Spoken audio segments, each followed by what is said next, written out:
número 5, que chama-se Pierre Bell a crítica como gesto fundador de Bell. E hoje vamos ter duas palestras. A primeira, da professora Maria Cecília de Almeida, professora do Departamento da Filosofia aqui na UNB.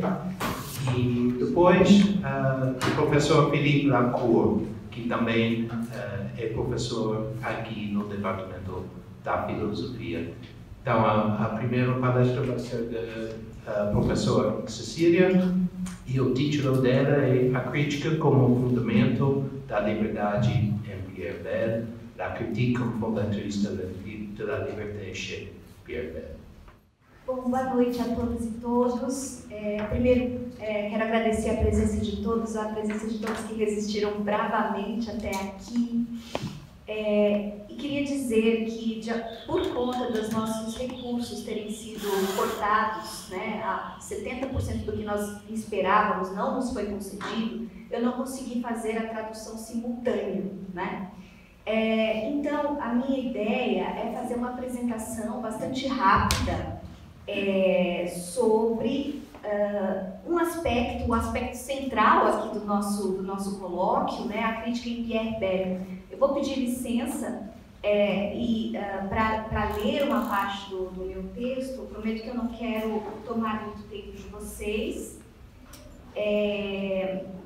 Por ser uma coisa um pouco mais, vamos dizer assim, um pouco mais orgânico, eu escrevi, tem um texto em francês, não está tão boa a tradução, eu vou ler rapidamente com vocês podem ir acompanhando. Eu acho que mesmo as pessoas que não conseguem entender, o meu francês é meio ruim, mas dá para pelo menos seguir um pouco as ideias, depois a gente pode conversar.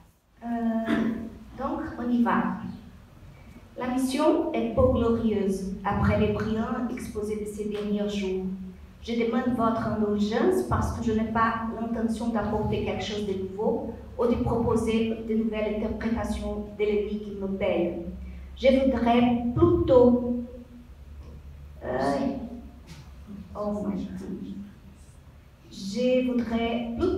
rester humblement installé sur la terre afin de retrouver brièvement quelques traits centraux de la pensée de Bell et de l'utiliser comme outil de réflexion sur des questions qui demeurent aujourd'hui.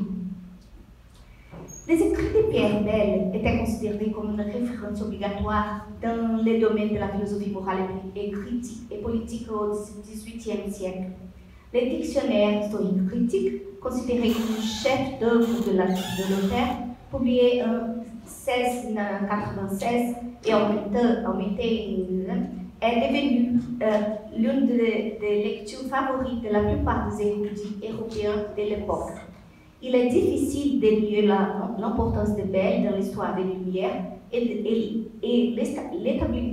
l'établissement de la liberté de conscience qui a abouti à la reconnaissance des droits de l'homme.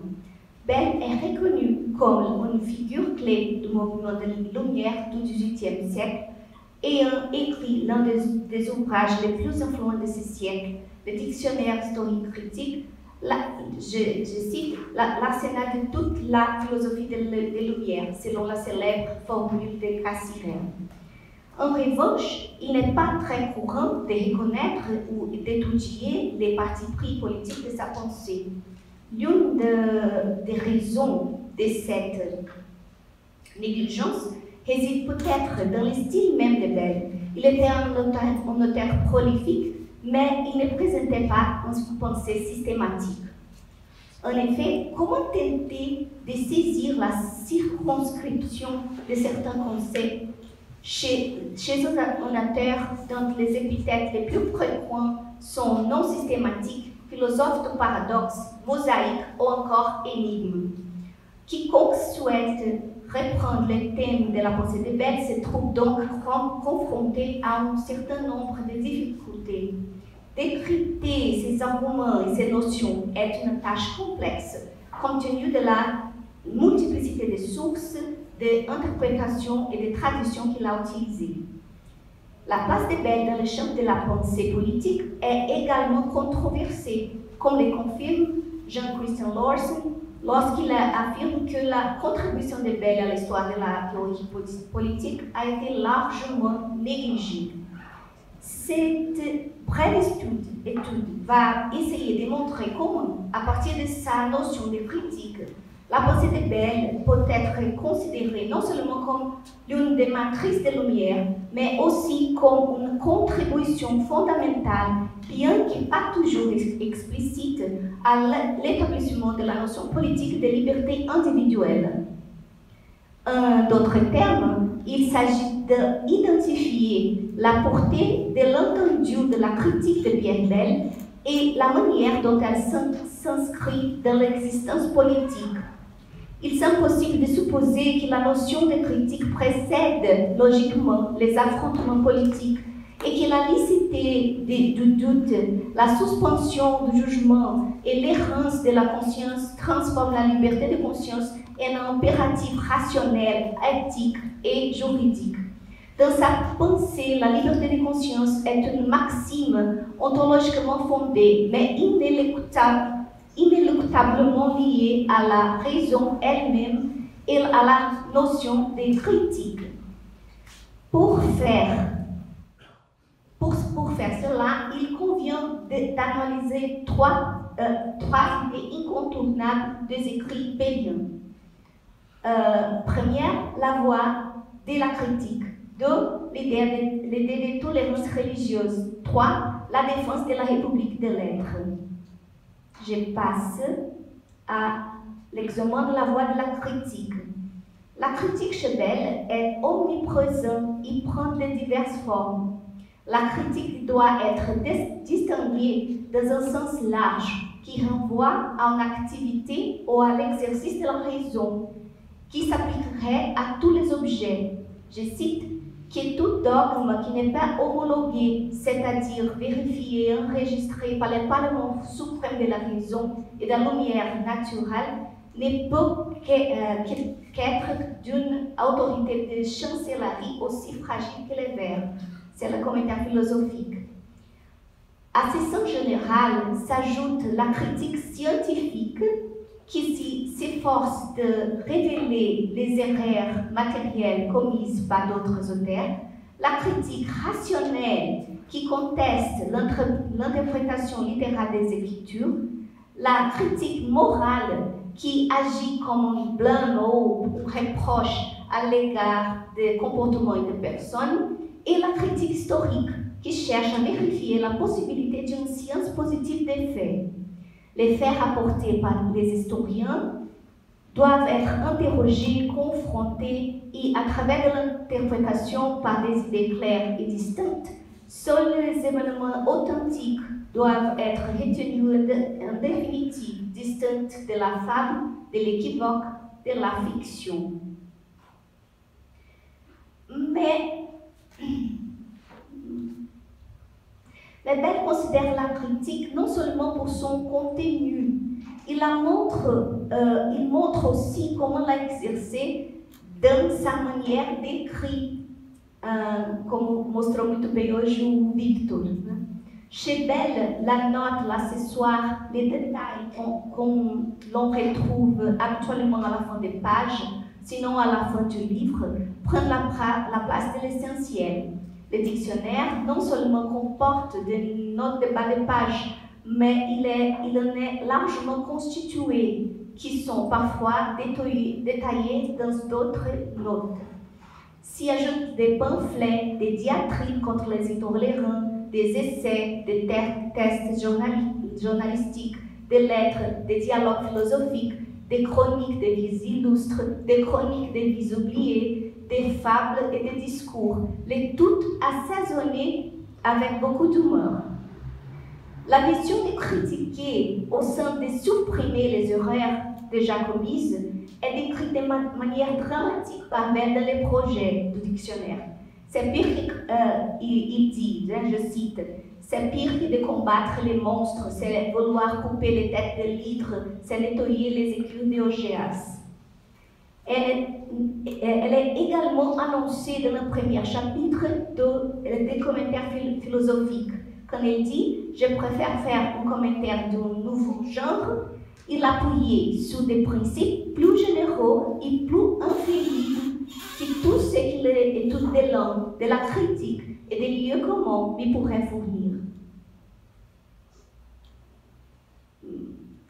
En quoi consiste l'exercice de la critique?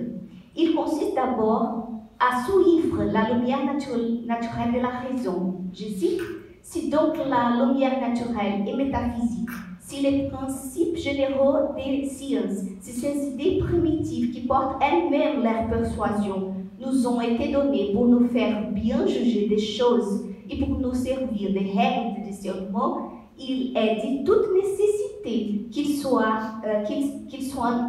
notre juge souverain et que nous soumettions à leurs décisions tous les différents que nous aurons sur les connaissances obscures.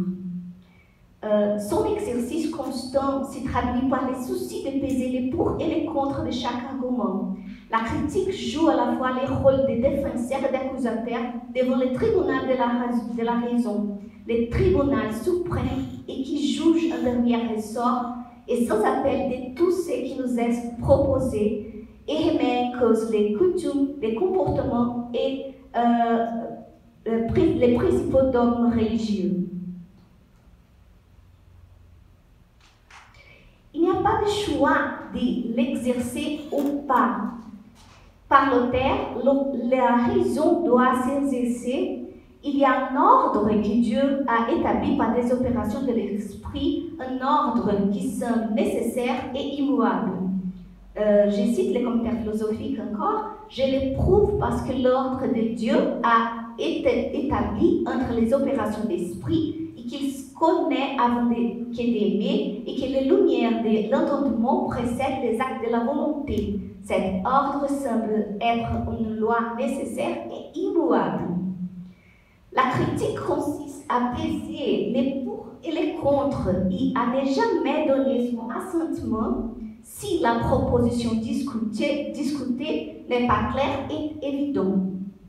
Lorsque ce n'est pas le cas, il est nécessaire de suspendre son jugement sur ce qui est incertain.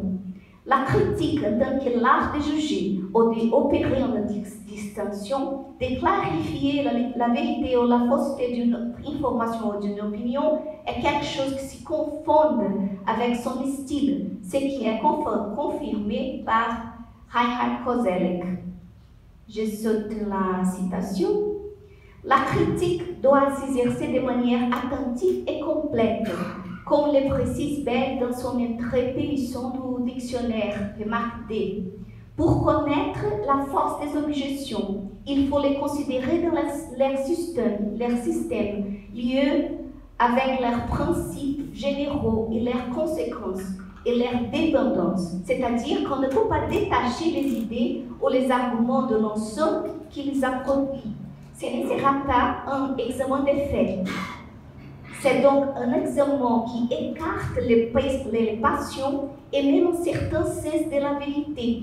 Il faut se défaire de la pensée qu'on détient déjà la vérité, et même temps des passions. Je cite, mais ils croient toujours avoir raison parce qu'ils ont la présomption qu'ils ont toujours la justice de leur côté et qu'ils veulent passionnément que leur côté triomphe. Comme le montre l'entrée d'Edison encore, mais remarquez, dans les querelles religieuses, les hommes sont à la fois juges et partis. Ils ne peuvent donc pas discerner le vrai du faux. Cependant, la critique n'est pas aveugle. Elle ne prétend pas être absolument impartiale ou neutre, comme on dirait aujourd'hui. La critique a une visée éthique. Elle rejette les principes d'autorité, de littéralité de l'écriture. Il propose comme guide la liberté d'esprit. Le tribunal suprême qui juge un dernier ressort et sans appel de tout ce qu'on propose, c'est la raison parlant d'après l'action de la lumière naturelle ou de la métaphysique.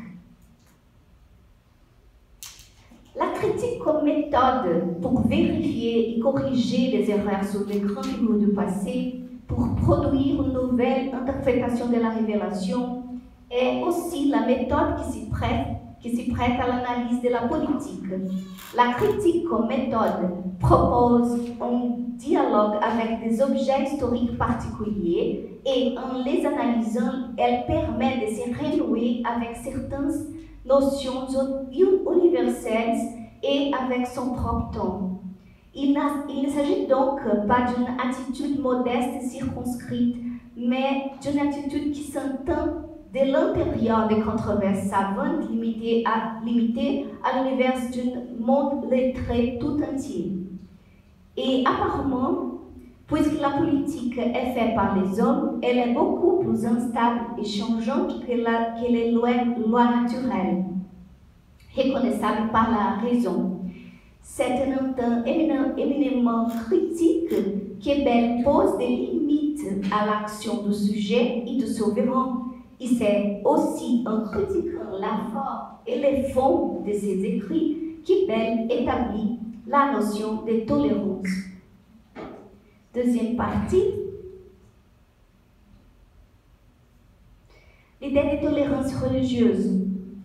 L'idée de tolérance religieuse se fonde sur le droit à la conscience errante qui accorde la liberté de pensée et d'erreur.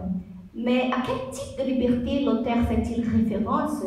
En théorie politique, la distinction d'Isaiah Berlin entre la liberté négative et la liberté positive est devenue un classique.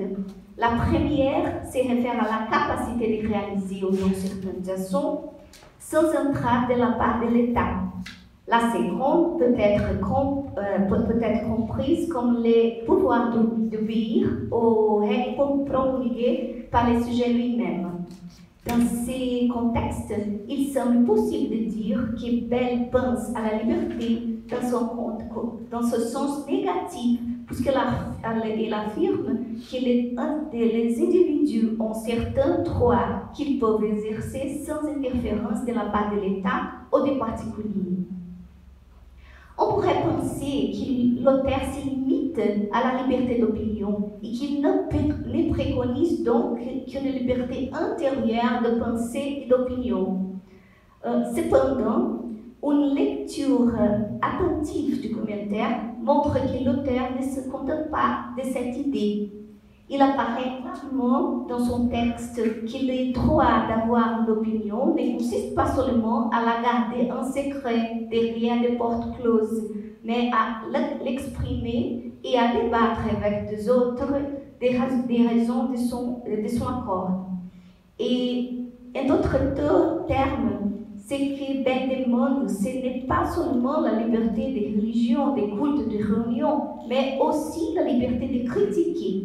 Il estime que le droit de réunion est essentiel et plus encore le droit de, et je cite, raisonner modestement en faveur de sa croyance et contre la doctrine opposée.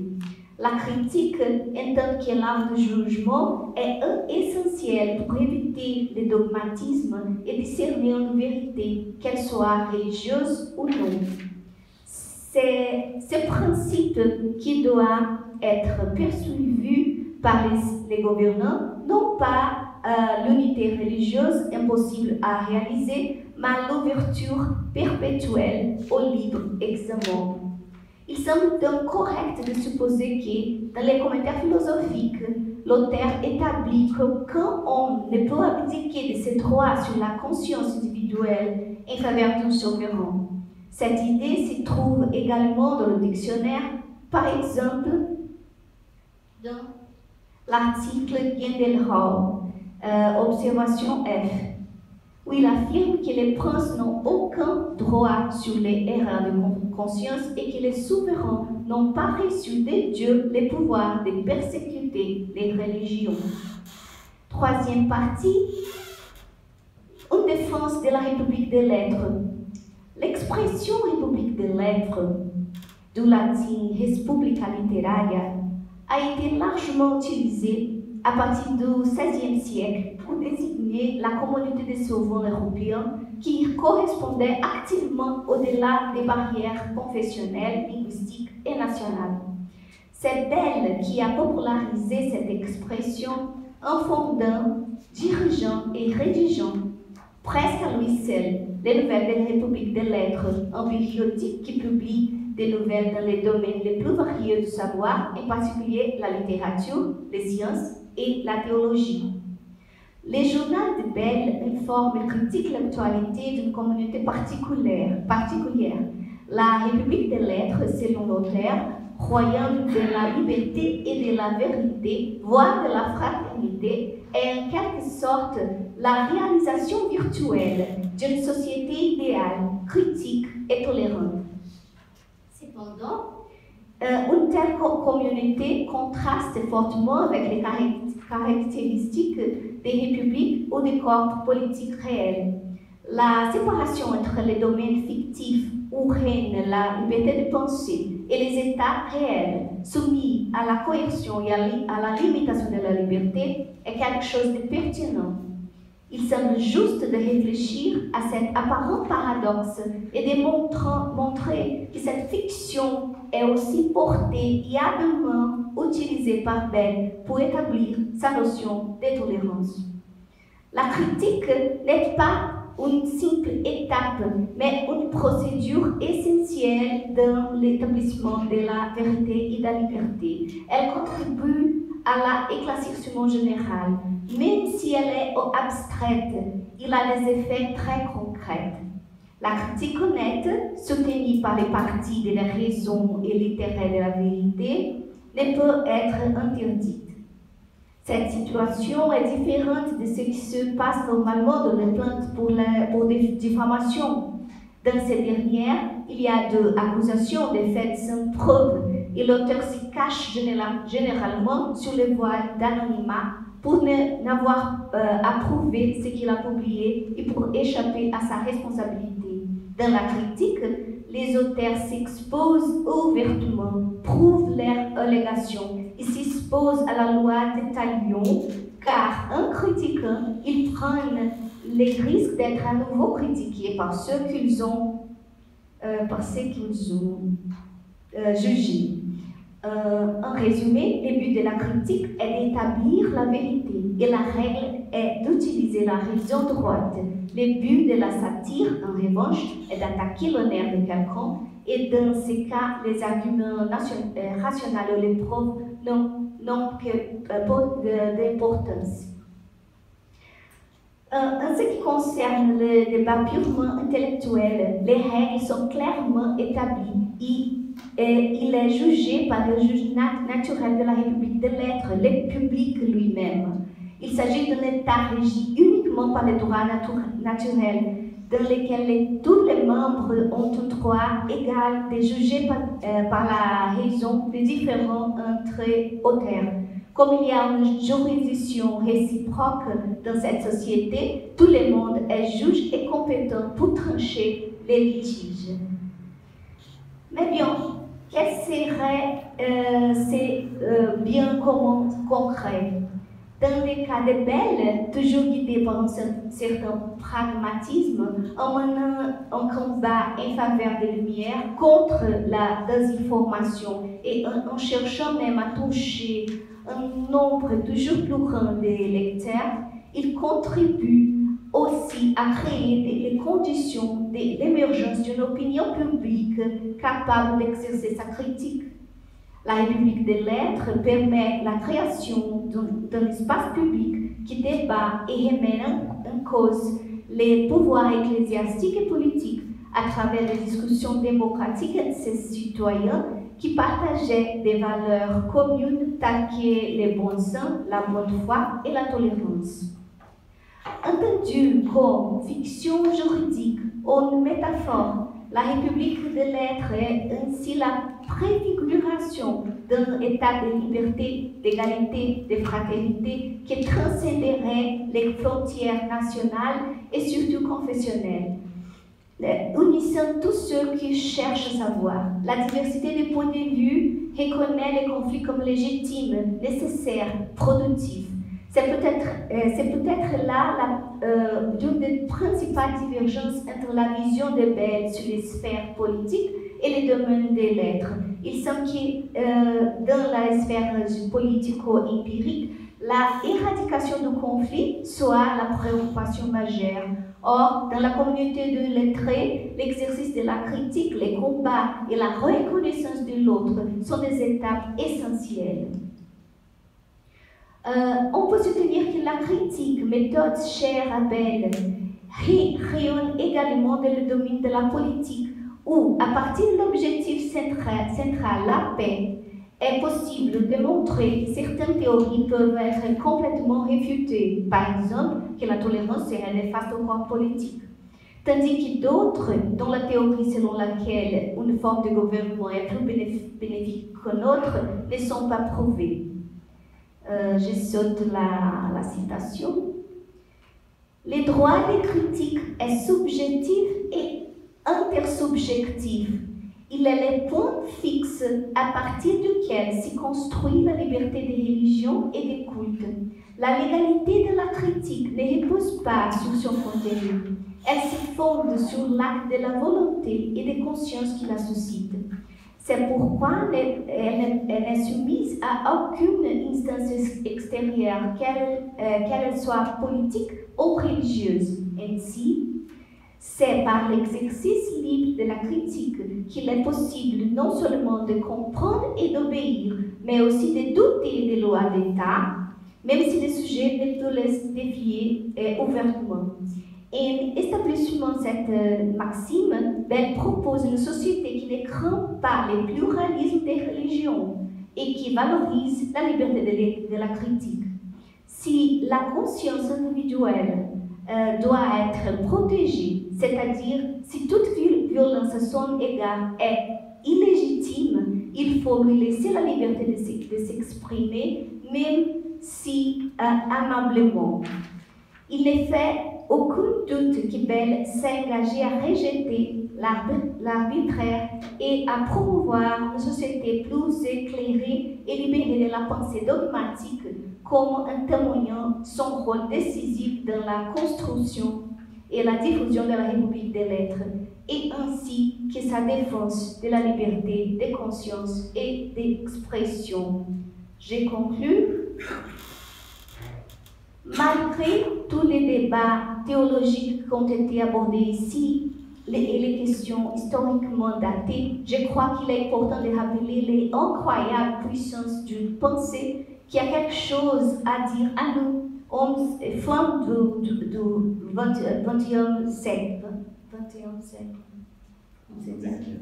Século XXI, gente.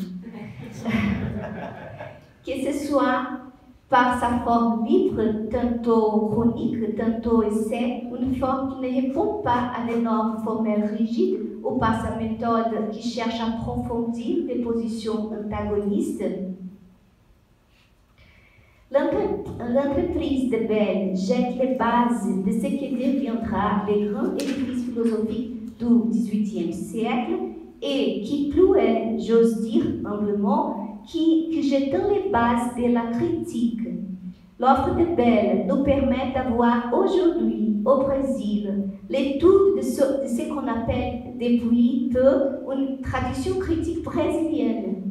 Il y a des générations d'écrivains et de chercheurs qui tentent de penser le Brésil, comme nous le savons, en privilégiant également la forme de l'essai et qui travaillent en profondeur sur les dualités qui forgent ce pays, qui essaient de comprendre ces agrégataires d'opposés. La lecture des différents textes avec l'adhésion à différents points de vue qui évite la voix de l'autorité, ici efforce d'être transparent, et en outre une certaine cohérence éthique qui comprend les antagonismes mais cherche à les surmonter, peut être considérée, je crois, comme une mise à jour au-dessus de l'équateur de la République des lettres, avec une discussion historique, philosophique et critique entre de être rationnel et égaux. Muito obrigada.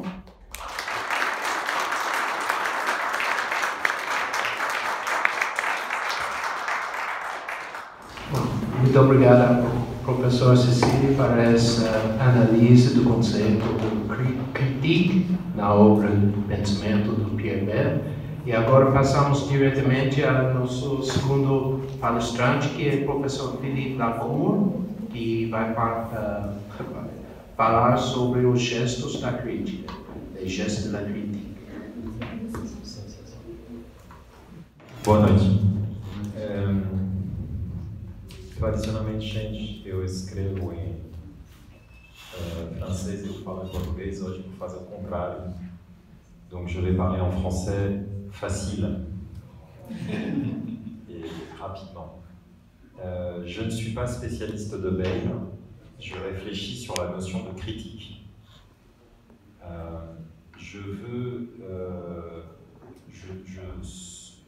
Je n'invente pas le rapport de la notion de geste en philosophie, mais je veux montrer son importance pour la critique.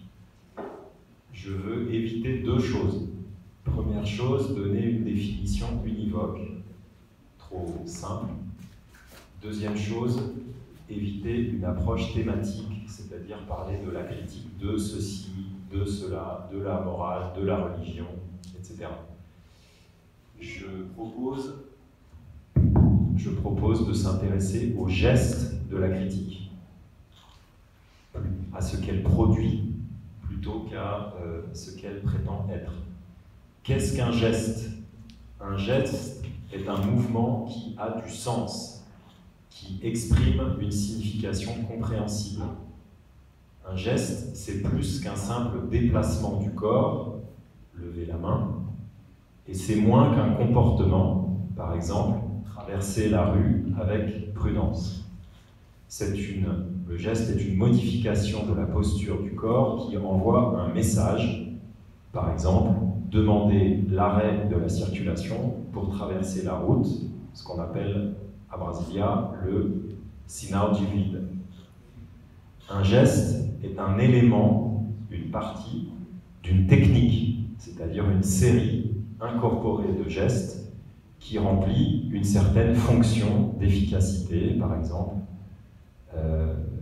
faire une roulade, un rolamento, esquiver ou frapper. Alors, quel est l'intérêt d'appliquer la notion de geste au domaine de la critique? Eh bien, il existe de très nombreuses manières de critiquer Bale, Kant, Marx, Foucault. Pour cette raison, c'est important de faire une typologie des formes de critique. Je vais examiner trois types. Premier type, la critique comme dévoilement ou révélation. C'est le sens étymologique de apocalypse, dévoilement. On enlève un obstacle qui fait écran à la vue pleine et entière de la réalité d'une chose. On dit en français « voir les choses sous un nouveau jour » ou « à la lumière naturelle » par opposition à la confusion. Par exemple, l'idéologie, dans l'idéologie, le travestissement. Mieux voir, voir vraiment, cela suppose d'observer les choses avec attention, dans leurs contours, leurs détails infimes, et éventuellement remarquer ce qui cloche, ce qui ne va pas, ce qui est problématique, dans une représentation trop simple. Alors il faut souvent pour cela identifier le cadre conceptuel qui conditionne la signification de l'aspect de la réalité qu'on considère. Vous aurez reconnu l'enquête transcendantale, qui est légitime. On pourrait, comment dire, faire une objection. Je vais passer. Bon, c'est l'enquête transcendantale. Voilà. Alors,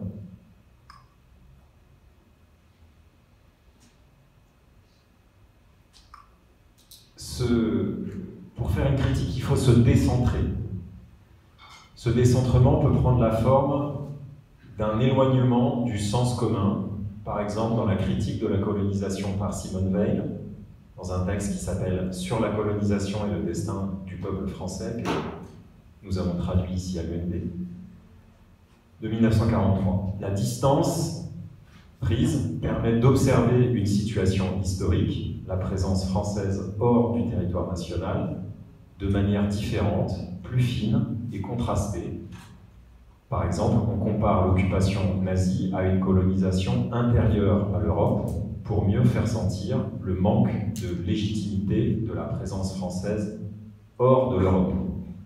La critique est alors dynamique et immanente, puisque Simone Veil parle de l'analyse de la situation concrète à l'usine et dans les champs, voire sur le champ de bataille pendant la guerre civile espagnole, dans la tradition du syndicalisme ouvrier qui incite à participer à la vie des travailleurs afin d'éviter de ne pas savoir de quoi on parle.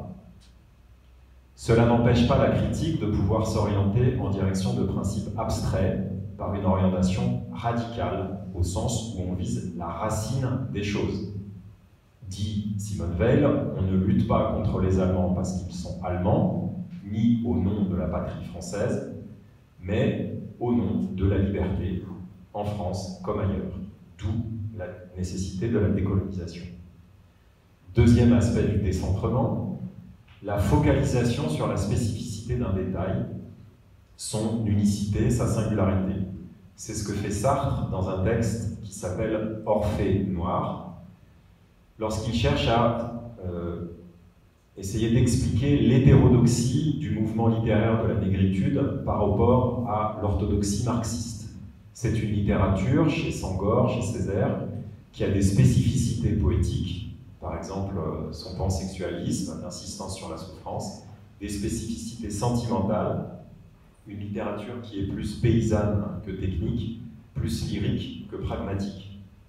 Sartre y voit un simple détour et fait le pari qu'il s'agit d'un moment provisoire qui sera rapidement dépassé par un retour à la question de la lutte des classes et de l'émancipation du prolétariat. Le décentrement, ça peut être, troisièmement, assumer des conséquences logiques impensables. Je ne vais pas insister longtemps, mais c'est le geste de Frantz Fanon, psychiatre, qui va travailler en Algérie et qui constate qu'il obtient des résultats positifs avec des Françaises et des résultats négatifs avec des Algériens. La conséquence logique qu'il doit tirer, c'est qu'il ne peut pas soigner à moins de transformer la société. Il invente donc une psychiatrie révolutionnaire, ce qui peut passer un peu pour fou, puisqu'il faut changer la réalité, mais c'est la seule conséquence logique, même si elle paraît impensable. C'est ça le décentrement. Alors ce décentrement est d'autant plus nécessaire que le cadre qu'on a identifié est invisible. Le sens de la critique, c'est rendre visible ce qu'on ne pouvait pas voir, même s'il était sous nos yeux. Comme le dit Hegel, le bien connu est trop connu et on ne le regarde pas avec attention. Il faut un étrangement. C'est le cas de l'enquête de Bergson sur le rire, je ne vais pas en parler. Je vais parler de Camus dans L'homme révolté. Il commence par un paradoxe initial. L'homme révolté dit oui et non, ou plutôt non et oui. Ça dénote une contradiction qui n'est qu'apparente. Il faut changer de perspective à la faveur de l'analyse de la signification profonde de la révolte, qui peut être masquée par la conscience de l'absurde.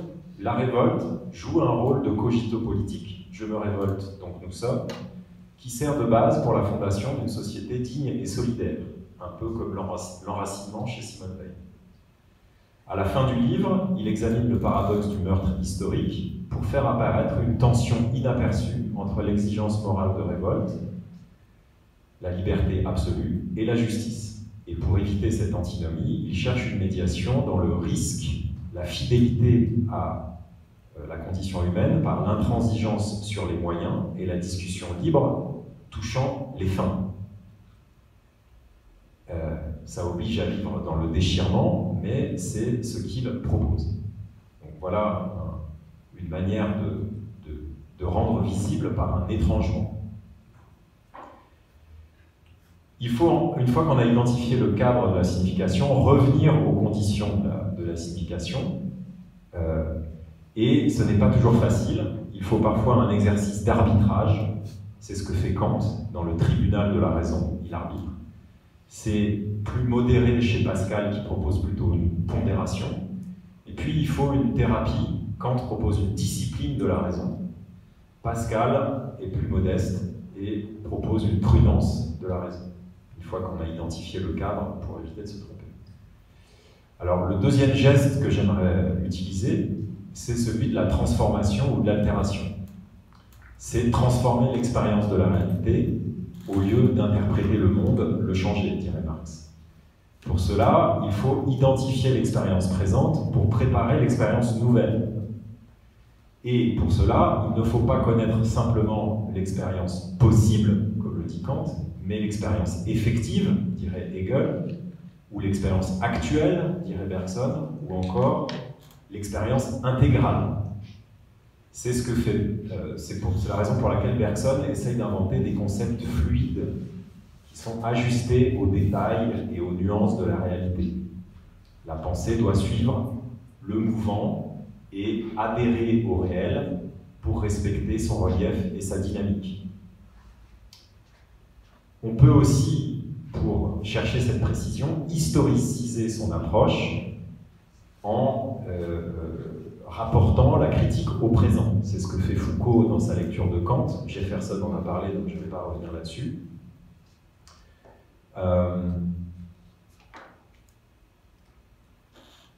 Foucault dit qu'il inverse la perspective critique traditionnelle. Il ne se demande pas ce qui est universel, nécessaire et obligatoire, mais ce qui est singulier, contingent et arbitraire. Et Jefferson a bien souligné cette dimension expérimentale, où il s'agit de, je cite Foucault, relancer le travail de la liberté, fin de citation, pour ouvrir des nouvelles manières d'être, de faire et de penser. Donc c'est ce que Jefferson a appelé les modes de problématisation éthique. Donc, on a vu identifier un cadre, il s'agit maintenant de le modifier. Comment est-ce qu'on peut transformer l'expérience de la réalité?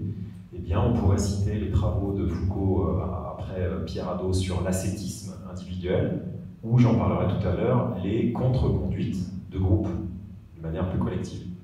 Troisième geste, la critique comme émancipation, c'est-à-dire sortie d'un certain état, entrer dans un nouvel état. Pour se libérer, il faut connaître les déterminations qui entravent notre pensée et notre action, contraignent notre sensibilité ou ligotent notre volonté. Ce programme n'est pas seulement celui de Spinoza en éthique ou de Foucault dans le résumé qu'il donne dans un cours de 1983 sur sa philosophie à partir de la notion d'expérience, c'est aussi, si on y pense, bien celle de Descartes qui définit dans la médecine la plus parfaite morale. À l'extrémité de l'arbre de la connaissance, il s'agit bien de connaître ces déterminations pour changer sa vie. Alors l'émancipation passe par l'acquisition de capacités d'agir en intériorisant des techniques qui permettent de sortir de la minorité. Kant le dit dans l'opuscule sur la lumière, il faut pour cela du courage et de l'effort, mais ces techniques permettent, une fois qu'on les acquiert, de donner force, vigueur et souplesse, donc de conquérir une plus grande précision dans la manière d'aborder les problèmes. C'est une énergie nouvelle qui permet aussi d'éviter les faux problèmes, les débats confus, les modes. La critique philosophique ne se limite pas, par exemple, Bon, pour éviter les faux problèmes, on pourrait donner l'exemple de Wittgenstein. Je préfère celui de Bergson, parce que Bergson a une vision plus positive de la philosophie. Ça consiste à dépasser la rigidité des fausses oppositions, par exemple les autonomies kantiennes. Je reste très général, j'en ai bien conscience. Cette émancipation n'est pas que individuelle, comme dans la béatitude spinoziste, elle est aussi collective. On le sait, dans son texte « Qu'est-ce que la critique ?», Foucault souligne que son entreprise critique vise à compléter la critique de l'école de Francfort sur les effets pervers de la domination de la rationalité par l'examen des types de subjectivation et des modes de gouvernementalité, sans oublier la manière qu'on a de réagir éthiquement pour sa propre émancipation. C'est un travail qui a explicitement une dimension politique, puisqu'il s'agit de nous affranchir de la contrainte de la politique moderne, qui est la concentration et l'individualisation du pouvoir. Alors il faut inventer de nouvelles technologies, il faut se méfier des sciences humaines en particulier, il faut essayer de développer des contre-conduites, des mouvements de révolte. C'est ce qui intéresse Foucault dans la Réforme protestante, qui peut être un livre entier de l'histoire de la sexualité. Et donc, dans sa dimension éthique, la critique ne consiste pas à rejeter le pouvoir, mais à organiser une résistance, une dissidence, une contestation interne. Et Foucault parle même d'une vertu critique de résistance. Je cite aussi d'inservitude volontaire ou d'indocilité réfléchie. On peut parler de désassujettissement ou de désubjectivation. Pour conclure, quelles sont les opérations de la raison? Eh bien, je dirais qu'on peut constituer un répertoire des gestes de la raison qui soit une sorte de liste des techniques d'autodéfense. Donc on parlait de lutte dans le colloque, on pourrait y voir une sorte de kung-fu philosophique.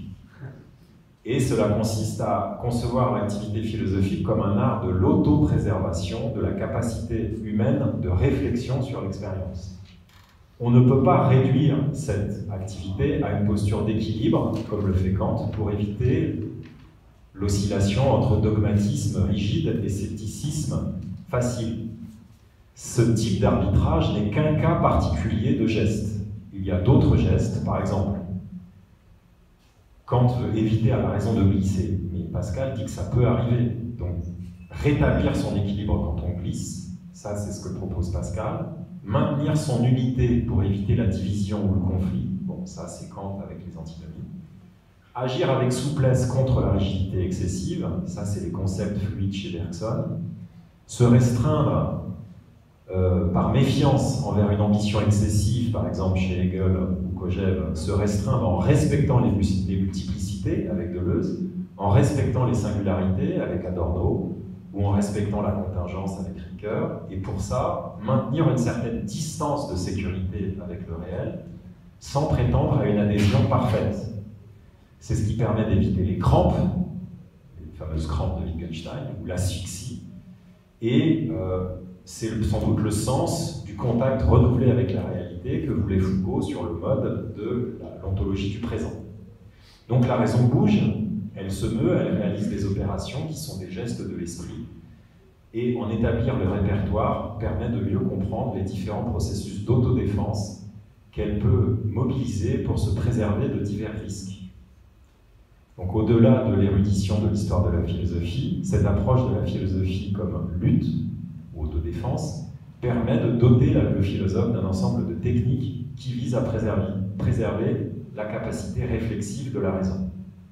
Sans prétendre être le tout du réel, ni se désespérer de n'être rien, la raison peut toujours se présenter comme un recours pour penser le réel et s'en défendre de façon critique. Alors il y a une objection finale, c'est que cette idée de geste, elle est jolie, mais finalement, ça revient à faire de toute la philosophie quelque chose de critique, et donc la notion serait sans pertinence parce qu'elle serait trop vague, elle serait trop confuse. J'ai cherché à montrer que ce n'était pas le cas, et que les gestes critiques sont bien délimités. Il y en a d'autres qui ne sont pas situés sur la même ligne, par exemple d'écrire, faire l'histoire, contextualiser les débats, comparer les différents auteurs. Bien sûr, il y aura une dimension critique dans ces gestes, mais c'est plutôt des opérations qui préparent le travail philosophique proprement critique. Et donc je pense que l'idée de gestuelle et de technique critique a une certaine pertinence et mérite un examen philosophique. Merci.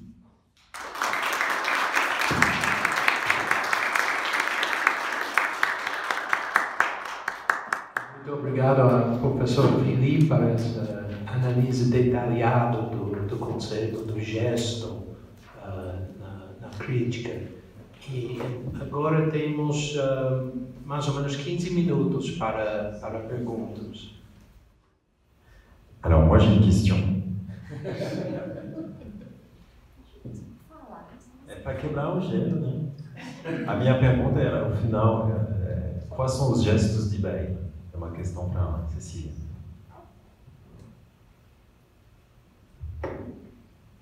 Boa pergunta, hein? Então, é interessante, enquanto você falava, interiormente eu ia vendo que quase todos os gestos que você coloca, eu não vou recuperar todos, mas muitos do que você coloca estão presentes, né, lá também de alguma maneira. Então, assim, a minha tentativa, ainda que um pouco atabalhoada, foi de recuperar justamente esse algo que não é propriamente novo. Koselleck fala muito sobre isso, Cassirer fala muito sobre isso, mas a tentativa de recuperar este instrumento que eu acho extremamente importante e poderoso para nós, né? Elaborar uma crítica bem feita, às vezes respeitosa, às vezes menos, mas às vezes bastante séria, detalhada, aprofundada, às vezes um pouco mais leve, com muito humor, com piadas. Tudo isso passa, não é? pelo Pierre Beyle. De modo que eu diria que vários dos gestos que você elenca, a gente poderia fazer um exercício de encontrar lá na obra do 17, entre esses filósofos. Mais perguntas? Sim, Aguinaldo. Muito obrigado pelas brilhantes apresentações. Uma questão de esclarecimento para Filipe. Qual a diferença entre a crítica como emancipação e a crítica como transformação? Emancipação não seria um tipo de transformação? My question is for Cecilia. So I am wondering, because there have been teams forming during this colloquium, the skeptical Beyle and the non-skeptical Beyle, and dinner's coming in, we need to come up with a seating plan, so we need to figure out sort of where everybody is, right? But your notion of critique, it doesn't seem would be compatible with the skeptical Beyle. Am I correct about that? Because critique is going to involve following the natural light. The skeptic is going to treat natural light as if it's a psychological phenomenon that is relative and personal, and it would be pretentious of the skeptic to think that following their natural light would, give them a right to impose anything on somebody else. So I suppose I just wonder if you could comment on the possibility of a skeptical critique of the sort that you outlined. Giovanni? A credibilità para não ver. Agravando. Então, obrigado pelas perguntas instigantes. Eu tenho uma pergunta para o Filipe, como o conceito que usei ontem, a ampliação de amigável sudismo já foi popularizado, vou repetir aqui. Vou fazer uma amigável provocação, porque me chamou a atenção entre as operações críticas da razão restringir-se contra ambições excessivas, com referência especificamente a Hegel. E aí seguem uma série de conceitos, multiplicidade, singularidade, contingência, tudo bem. Conceitos que são muito importantes para nós, mas que ao mesmo tempo, me parece, posso estar errado, foram largamente absorvidos pelo senso comum filosófico hegemônico. Então a minha pergunta é, existe uma operação crítica consistindo em restringir-se contra ambições demasiadamente modestas? Primeiro para a Cecília, porque a minha impressão, né, lendo o comentário filosófico e pensando na trajetória geral do Beyle, é que, claro, tem um contexto e é nominal que a tolerância ela é religiosa. Mas no contexto do 17, da própria formação do Beyle, o Beyle se ocupa com a ciência. a história da ciência. E, muito embora não seja objeto do comentário filosófico, pensando que talvez, pensando também no nosso mundo, né, onde os impasses da tolerância também são colocados para fora da dinâmica religiosa, se você veria também uma extensão, né, uma possibilidade de uma extensão, ou pelo menos alguma sugestão ali do velho, da tolerância também ter um reflexo, por exemplo, nas ciências naturais, né, na ciência, e outros tipos de relação que não propriamente a relação de tolerância religiosa. Tipo, tomar ou não tomar vacina, coisa do gênero. E para o Felipe, eu estava pensando no Lukács, que escreveu Alma e as Formas, e ele usa esse conceito de gesto, e ele inclui o ensaio, a forma filosófica do ensaio ao gesto. É um texto de juventude do Lukács, depois ele se torna comunista e muda tudo, mas... E aí fiquei pensando, pensando no Berio e a partir do seu texto, que talvez tenha alguma coisa ali, faz parte da filosofia, mas seja um pouco mais ampla, que faz parte desse gesto, talvez ensaístico do Berio, que concerne, e aí estou pensando na própria biografia do Berio, concerne a circulação dos livros, a prensa, o debate, comentar os amigos, comentar os inimigos, a provocação. Então me parece que parte desse gesto, e aí eu queria provocar parte do seu argumento, concerne a uma vivência material,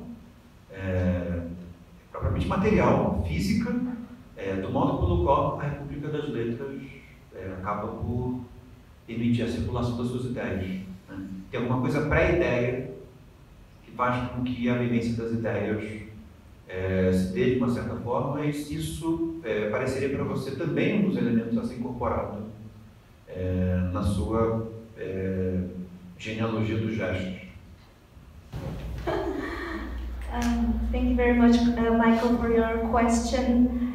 I think, of course, there is some texts in Belle's thought and Belle's oeuvre that is it's very almost distinctive, certain skepticism. But I think, in my reading of especially the Commentaire Philosophique, I think he says multiple times that there is a light in the reason that makes us judge the right and the wrong.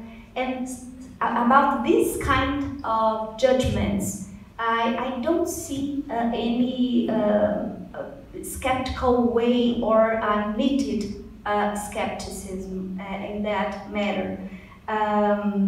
But I agree with you, there are some texts, especially in the dictionary, that he talks about the raison corrosive de la Pénélope, etc. But we can talk about this later in dinner. I think it's going to be much more comfortable for me. E sobre a tolerância que não é apenas religiosa em Belle, obrigada por essa questão, porque de fato, embora, claro, naquele período tudo estava muito circunscrito à questão dos debates das guerras de religião e a revogação do edito de Nantes, então tudo era muito ligado, muito centrado na questão religiosa. Mas o que é interessante é que se a gente faz uma análise bastante acurada da obra do Belle, nada permite dizer que a tolerância religiosa não pudesse se espraiar para outros vieses e outras formas de vida, né? Me parece que há uma aceitação sem precedentes no 17 para outras formas de vida. Ele fala de outras culturas, ele fala bem dos chineses e mesmo dos maometanos, coisas que são meio... Quem pode falar melhor sobre isso é o Marcelo, que lê muito mais essas coisas do que eu. Não fala só bem dos ateus, mas fala bem de quase todas as formas desviantes de vida, desviantes no sentido, né, para o século XVII, né? Há então uma abertura para uma diversidade mais completa, né? Não apenas a tolerância em religiões. Me parece, a minha visão. Obrigado. Questão do professor Agnaldo, como dizem os americanos lá no norte, touché. Sim, você tem razão. A minha construção é um pouco rápida. Eu estava tentando diferenciar duas coisas mal feitas. E a prova disso que estou falando de Foucault nos dois casos. Eu acho que ele tinha em vista, enfim, sim, você tem razão, é um tipo de alteração. A emancipação seria um tipo mais avançado de alteração. Acho que o que Foucault tem em vista é uma experimentação no primeiro caso, e no segundo caso ele se associa mais a algo como um ganho de liberdade coletivo, algo que você pode, como dizer, a gente pode constatar uma consolidação de um suprimento de liberdade, além da experimentação de medo. Mas você tem razão. Sobre Lukács, o ensaio sobre o gesto não conhecia, então vou olhar, obrigado. E sobre o excesso de modestia, sim, eu concordo com você, existe. Eu vejo isso na filosofia de Wittgenstein. Não desenvolvi, mas quando o Wittgenstein faz denúncia das crampas mentais, dos falsos problemas, é ligado a uma concepção muito deflacionista da filosofia, tem que deixar as coisas tais que elas são. É uma negação do poder especulativo da filosofia, aí isso não entra. Eu acho que isso é uma negação do trabalho racional. Então eu concordo com você. Mas eu me protegeria com autodefesa, de novo, apontando que a atenção de Adorno para a singularidade não impede que ele desprezou o jazz, por exemplo. Seria como ele desprezou a música do jazz, que tem uma herança na criatividade que é forte. Seria como para um filósofo brasileiro desprezar o samba. Isso não é possível.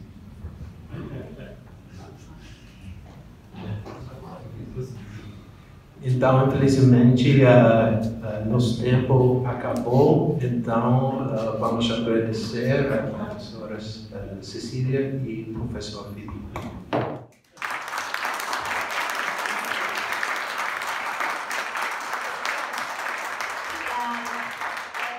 finalizar, né, esses 3 dias, né, de colóquio, eu queria também fazer um agradecimento especial, primeiro aos colegas que estão aqui na mesa, porque sem eles não teria sido possível. Muito obrigada.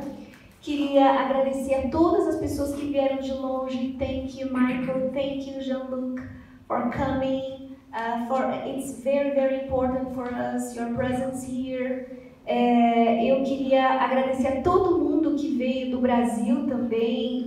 Vocês ilustraram muito, foi extremamente agradável ouvir cada um de vocês. Muito obrigada. Além disso, queria agradecer ao professor André Muniz, que é o nosso chefe de departamento. Queria agradecer também ao professor Alexandre Han, que é o nosso grande timoneiro do PPG-FIL, ao nosso querido Aguinaldo, que propiciou que a gente também estivesse aqui, nos ajudou bastante nas burocracias para que esse evento fosse possível. Queria um agradecimento especial para o professor Alexandre Dodonov, que é o diretor aqui do CIF, que muito gentilmente nos permitiu usar o auditório. Um agradecimento especialíssimo para a grande Priscila Rufinoni, que nos ajudou e conduziu brilhantemente a oficina aqui. E, por fim, mas não menos importante, os nossos grandes estudantes que nos ajudaram aqui nesses 3 dias.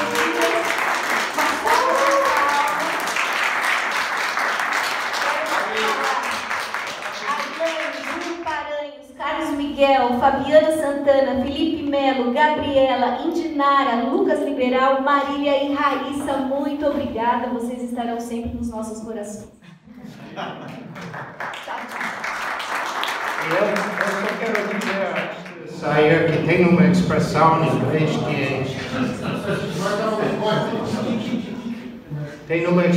em inglês que é to give credit where credit is due, dar crédito a quem merece verdadeiramente. Eu acho que nesse sentido, esse espírito realmente por causa da energia, da determinação e a organização de Cecília que tudo isso estava possível. Então, muito obrigado.